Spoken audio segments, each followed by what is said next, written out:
ito ba'y anong inyong dito? Assessment po rito, pagtingin po rito?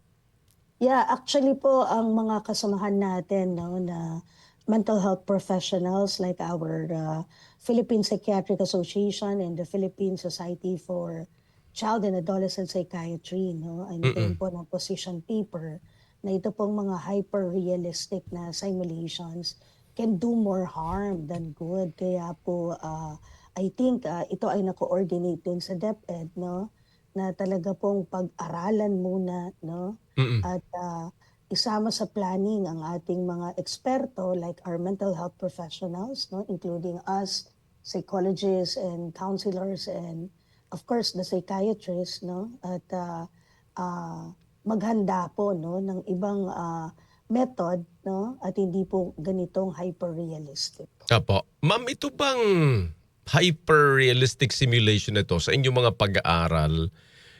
Siguro mga ebidensya din sa mga nagsagawa na nito.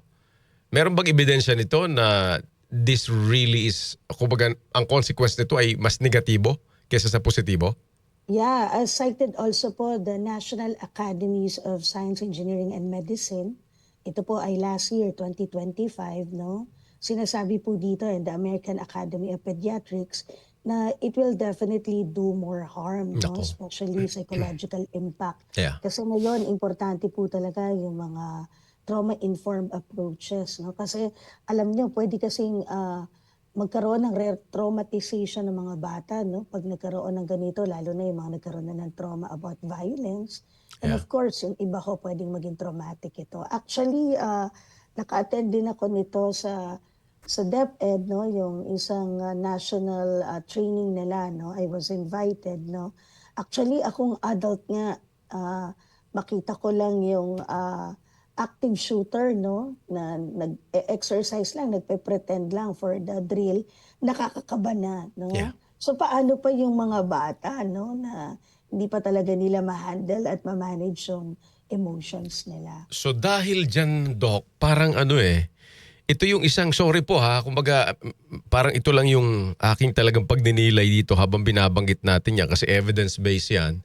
Parang itong isang pagpapakita na may mga agency talaga ng gobyerno na naglulunsad ng mga ganito na wala mo ng malalim na konsultasyon, malalim at malawak na consultation. At parang puzzling din sa akin na wala bang mga nag-a-advise muna? Wala bang nag-i-inform muna sa mga ganitong datos bago ho magtakda ng ganito? Or talagang kulang lang sa mga experts on these areas ang DepEd? I don't know. How do you assess that? Medyo I'm not, political, ma'am, pero pwedeng hindi mo opo, sagutin. I'm not really sure po, but definitely I think they have doctors, no, Oh. and kaya ito po yung role din ng ating mga mental health professionals and professional organizations, no, to also give some consultations and recommendations. And Mm-mm.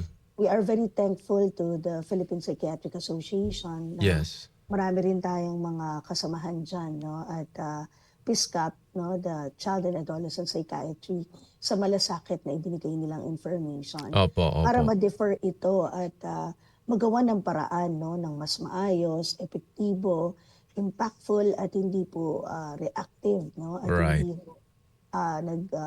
naapektuhan ng well-being lalo na ng ating mga kabataang estudyante. Baka rin naman ho ito'y sumasalamin din dun sa problema natin noon pa, Ma'am Sheikh, na kulang nga sa guidance counselors ang DepEd.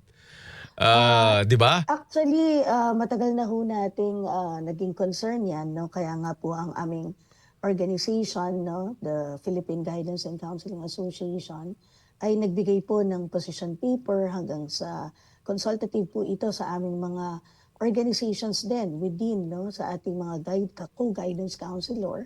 Ito po ay naging position paper, ito po ay sinubmit sa Congress, no, sa iba't ibang congressman hanggang sa ito po ay na-bite, no, at ito po ay naging definitely law, no, that also definitely processed in the Senate, no, at napakatagal na panahon. Yes. Almost 10 years po yan, no. Noong 2024 ito po ay napasa.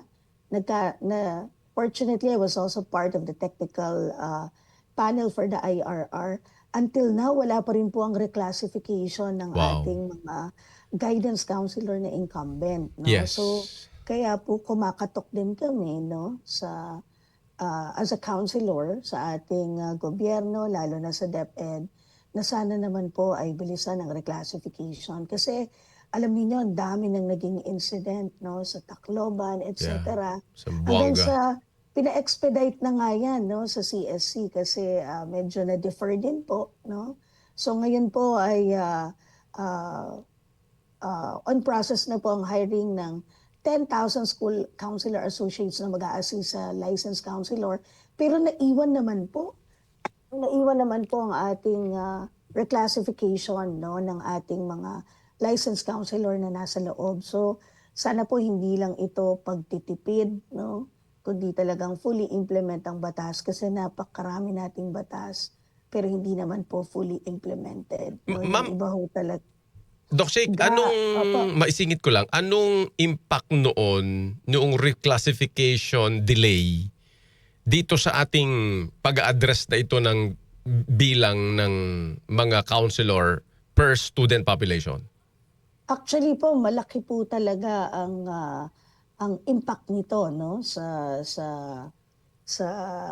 sa safety, no, and well-being ng mga bata. Kasi imagine niyo ang mga registered counselor ngayon ay minsan wala pa talaga, no, sa bawat eskwelahan, no. Hindi pa ho lahat ng ating mga private and government schools sa elementarya and even higher education Oo. ay may registered guidance counselor. But I'm happy to share na lumabas na rin po kanina, no? Madaling araw 'yon, no? Pamadaling araw yung ating resulta. So we have new 614 registered guidance counselor. Yun. Opo. Very good, very good. Alright. Doc Shake, medyo ito nagpe-play lang sa mind ko yung shinare mo kanina and I'd like to parang include this ating talakayan sa kwentuhan natin ngayon. Kasi kung may mga ebidensya na nagsasabing yung mga ganyang hyper simulation ay mas harm than good ang nagagawa. Kasi may debate ngayon about violent video games. Na yung exposure sa mga ganitong alam mo, ako nasa media studies po ako, hindi lang ito video games 1960s or way back, inaaral na rin yung pagbabago ng perceptions and behavior sa mga television. Ibig sabihin sa old media. So, pero ngayon, ang lumalabas po, and we have been reading this, nababasa natin ito, na walang direktang ebidensya na nag-uugnay between violent scenes, parang yung mga napapanood, at doon sa pagiging violente ng bata. Ito ho ba, paanong assessment nyo ito? Kung sa field naman na yan, hyper simulation, parang ganun kasi siya sa video games Mga simulation din ito Pero bakit contradictory yung result? Paano natin make sense ito? Actually, in the many evidence-based researches po, yung mga matatagal ng games, no, hindi pa naman po talaga naging violent. Yes, no? yes, So, yes. it is definitely systemic. It starts with the family, of course, in collaboration with the school. At ngayon, syempre, kung makikita nyo, uso din po ngayon yung sa games, yung tasking, no? Right, So, right. meron din po talagang hindi mga magagandang mga influencers, no, na naglalaro na pwede po talagang para siyang nagiging illegal group of tasking or some mga negative groups or some syndicates that are also manipulating. Kaya importante po talaga yung proper communication sa ating mga anak, no, family ritual of communication, no, na tapos po yung pagiging open sa ating mga anak, nakakausap tayo, nakakasama pa tayo sa breakfast or dinner para hindi po kung sino-sino yung kausapin nila. Online. No? Ma-channel sila sa kanilang mga negative coping mechanisms. So yun nga ma'am, so kumbaga kasi ito na ho yung mga lumabas na natutunan natin after nitong mga nihilistic violent ano bang tawag doon? Extremism ba yun? Yung lumabas sa mga hearing na ang natutunan na natin, not necessarily kung anong nilalaro, kung hindi parang hinahatak itong mga batang ito into group chats, at doon ginugroom Ayan. Pero Yeah. doon daw ginugroom. So ito mama natutunan na natin nung mga nakaraang sa mga pag-i-interview ko din dito, pag-aaral natin dito sa usaping ito. So not necessarily yung pinapanood nila. So ngayon ang concern ko yung mismong game.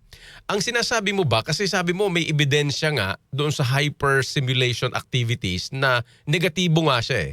So ibig ba sabihin nito may behavior hindi din natin totally masasabing walang epekto yung mga nilalarong violente dun sa behavior ng estudyante sa kasalukuyang panahon dahil nagbago na siya? Is that what you're saying? Actually po sinasabi po na meron din tayong mga gamers kasi talaga na matagal na naglalaro Right, 'no, right. pero hindi naman naapektuhan 'no. Oo. So definitely ang atin pong, teknolohiya can somewhat also affect the cognition, the Hmm. feeling 'no, and, Yes. definitely the belief 'no. Oo. Pero kung ito po ay talagang well-informed ang mga bata kasi alam niyo, ang paglalaro hindi naman totally masama 'yan 'no. Yes, yes. Ang online gaming and of course the actual game can also build critical thinking 'no Mhm, mhm. at definitely, logical reasoning and strategy. Pero importante po lalo na 'pag bata pa talaga yung gabay ng mga magulang 'no, Yeah. pati sa paggamit ng oras 'no, yung ilang oras lang because it can also affect eye strain 'no, yung likod puwedeng sumakit ang likod 'no, hindi makatulog because also of the effect of the light 'no. So may mga epekto rin po but definitely not totally really on the negative behavior. Ayun. Alright. So kumbaga, klaro na hindi din totally siya pwedeng gamitin ng ilan. Kasi parang ang nakakatakot lang dito, Doc Shake, sa nakikita ko ding argumento, totally winawala yung effect. Kumbaga Mm, parang dichotomy ang nangyayari. Parang mm. dahil sinasabi ng pag-aaral na wala namang direktang ebidensyang magsasabi na kapag violent yung pinanood or nilalaro, violent na rin, parang ang nagiging mindset nung iba, pwede naman pala eh.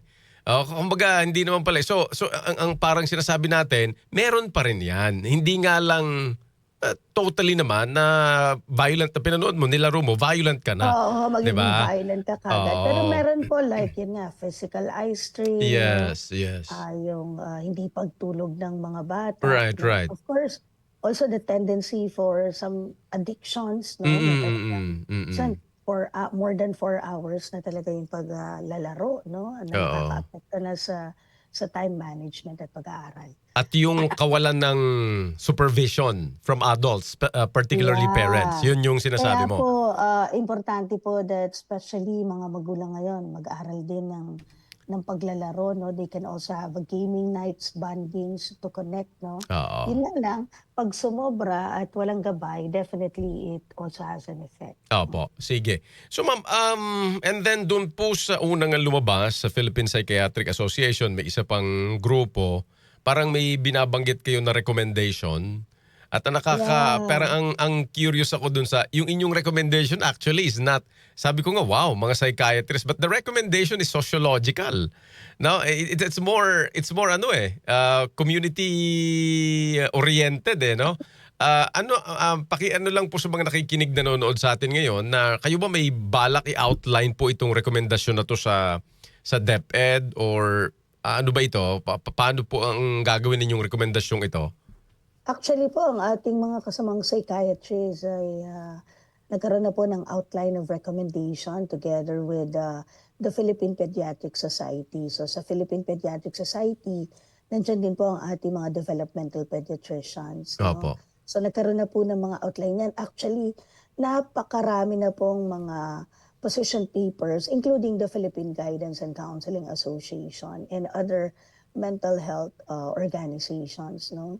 So importante po na talagang mag-research ang ating mga kawani din 'no, Yun. at, gumamit po 'no, like, in psychology, it's the evidence-based practice in psychology. Dapat Ayun. po yung evidences po talaga ay Oo. sumusuporta. Hindi po yung katulad ng mga natutunan natin dati baka puwedeng mga iba dun harmful na Oo. because of the evidence-based research, na na-investigate na meron palang epekto. So importante po yung recalibration, no, and paradigm shifting Oo. anchored with research. Naalala ko nga po yung column nung, I think nung Sunday ni Professor Randy David tungkol nga dyan after nung Zamboanga shooting na yung science kasi hindi naman sa problema.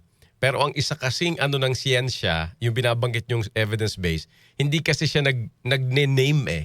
Hindi talaga siya nagtuturo ng pangalan kung sinong may sala o kung sinong suspect. Kaya in the absence of naming ng suspect, alam mo, sa shooting nito, parang naghahanap ngayon ang tao. Kaya sabi ko, normal response din siya sa DepEd eh. Ang tao at institusyon, naghahanap din naman siya ng masisisi. Kasi kailangan niyang patunayan na meron siyang ginagawa. Yung mga ganong, di po Yeah. ba, Doc Sheikh? Yung mga ganong ano, ang science po, hindi po eh. Hindi siya magbibigay sa atin ng isang sagot. Yung sinasabi natin dito eh. Kasi nga maraming puwersa ang nagtutulak dito. Doc Sheikh, di ba? Yeah.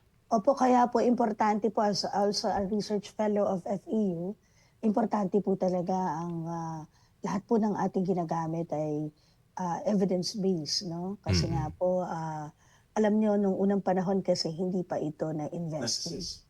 Pero dahil nga sa siyensya, we are very thankful na talaga pong na-investigate na, no? At mas marami po tayong nalalaman ngayon Opo. na talaga pong magbe-benefit ang ating mga kabataan, pamilya, eskwelahan at komunidad. Opo. Sige. Nako, maraming salamat po, Doc Sheikh, sa inyo uling pagbabahagi. At saka, syempre sa oras po ninyo, we'll keep in touch. Kasi talagang ako din ho, bilang tayo ay nagtuturo din, scholar din somehow, naintindihan ho natin yung value ng conversation ho talaga rito. At saka yung informed dapat ito talaga ng datos. At hindi mga ora-oradang desisyon para lang masabing meron tayong ginagawa. Mas Yeah. delikado po yun. Mga kasama, mas delikado po yun. Oo. Yeah. Doc Sheikh, salamat po ha. Meron ba kayong payo, Sir, kaunting payo lang sa mga nakikinig na nanonood sa atin? By the way, sandali lang po, bago ko makalimutan, sa inyo bang datos? Kasi ang Ibon Foundation, one guidance counselor, 14,000 students. Iyan ba yung datos din ngayon natin ngayon? yeah, actually po, ngayon ang ating sinusunod ay supposed to be the American School Counselor Association, the ASCA Okay. model, no? Ang ideal po na ratio is 1 counselor is to 250. Yan po. 250. So ngayon sa DepEd po, yan po ay naging memo, no? 1:500, pero outdated na rin po yan. No? Mm. Dapat po, ito po ay 1:250 para po mas maging epektibo ang mga programa at mas makatutok ang mga counselor sa kanilang mga estudyante at programa. Kumusta naman yung 1:14,000? Grabe, no? Ay, nako. Ito pa lang ho, dito pa lang may problema na tayo eh. Totoo po yan, no? Oo. Kasi nga namamaleta ang mga pera. Namamaleta ang mga pera. Oo, so Ah, kung gagamitin po sana yan ng tama, ay, siguro nako. may enough tayo na counselor, security guards, no? And we also have funding for programs that are sustainable. Opo. At hindi po parang show lamang, no? Hindi po yung parang pa-picture lang, papogi lang. It is a sustainable program. Right. Tsaka singilin natin ang Pangulo nung SONA niya. Hindi ngayon ha, last year SONA. Pinangako na niya to, alam ko to na dadagdagan yung mga guidance counselor, yung mga, may mga scholarship na pinangako siya noon na Ma'am Sheikh. Natatandaan ko yun. Yung pag-hype ng mga scholarship ng CHED4, yung mga kumukuha ng parang sa child development program. So, Yeah, actually po, meron din tayo ngayon na ongoing na mga counselors, no, and other mental health professionals that were also already, no, passed, no, for scholarship sa ayun. CHED, no. So Ayun. actually unti-unti naman, yun nga lang, medyo mabagal lang talaga yung nangyayari sa bureaucracy ng ating bansa, no. Definitely Oho. yung kultura ng palakasan, no, Yeah. at alam mo na, the negative, meron positibo, we are very thankful for that. Katulad ng, in fairness sa DepEd, nakinig po sila, no, Yep. for the deferment, no, and they heed with the experts, no, but at the same time, importante po talaga yung collaborative, no, multidisciplinary, multisectoral, and all systems Alright. research. Sige, nako. Ma'am Sheikh, salamat po sa inyong panahon. Thank you, ma'am. Thank Mabuhay you, ka. sir. God bless po. Thank you Hanggang po. sa susunod, ma'am, ha? Hanggang sa susunod. Opo, Ikaw thank you matadala. po. Thank you, ma'am. Salamat Mabuhay po. ka. Dr. Opo, Sheila thank you. Marie